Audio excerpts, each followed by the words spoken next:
Hello friends, வணக்கம். நம்ம இன்றைக்கி என்ன பார்த்துட்ருக்குறோம்னா, நம்மளுடைய ஃபஸ்ட்டு உற்பத்தி பண்ணக்கூடிய ஒரே ஒரு பயிர்னா தக்காளி தான். தக்காளி பாருங்கள் ஃப்ரெண்ட்ஸ், நான் என்னோடய இதுலேயே பார்த்துட்டிங்கன்னா நான் ஃபஸ்ட்டாக ரெடி பண்ணியிருக்கேன்.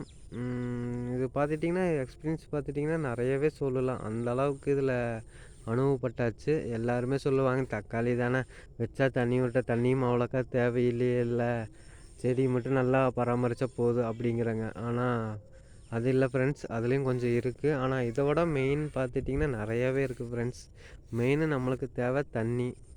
அது தண்ணியில் நான் நிறையா சிரமப்பட்டுட்டேன்.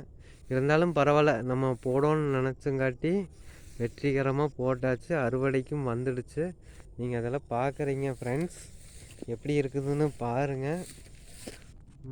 ஓரளவுக்கு நல்லாவே நம்மளுக்கு ப்ரொடக்ஷன் கொடுத்துருக்குது. ஆனால் இதில் இன்வெஸ்ட்மெண்ட் பண்ணினது பார்த்திங்கன்னா கிட்டத்தட்ட ஒரு 1/2 ஏக்கரா இருக்கும் ஃப்ரெண்ட்ஸ். 1/2 ஏக்கரா கொஞ்சம் பத்தாம தான் இருக்குது. இருந்தாலும் இன்வெஸ்ட்மெண்ட்டும் கொஞ்சம் பண்ணியிருக்கிறேன். அது கடைசி வீடியோவில் உங்களுக்கு என்னென்னு நான் சொல்கிறேன். இன்றைக்கி இப்போதைக்கு பாருங்கள். Thank you friends. மேலும் பார்க்க நம்ம சேனலை சப்ஸ்கிரைப் பண்ணுங்கள், லைக் பண்ணுங்கள், ஷேர் பண்ணுங்கள், கமெண்ட் பண்ணுங்கள் ஃப்ரெண்ட்ஸ். உங்களோட எக்ஸ்பீரியன்ஸ் ஏதாவது இருந்ததுனாலும் கமெண்ட் பண்ணுங்கள். யாராச்சும் தக்காளி போட்டிருந்தீங்கனாலும் ஏதாவது எனக்கு ஒரு எக்ஸ்பிளைன் பண்ணோன்னு நீங்கள் நினச்சிங்கனாலும் தாராளமாக பண்ணலாம் ஃப்ரெண்ட்ஸ். தேங்க்யூ.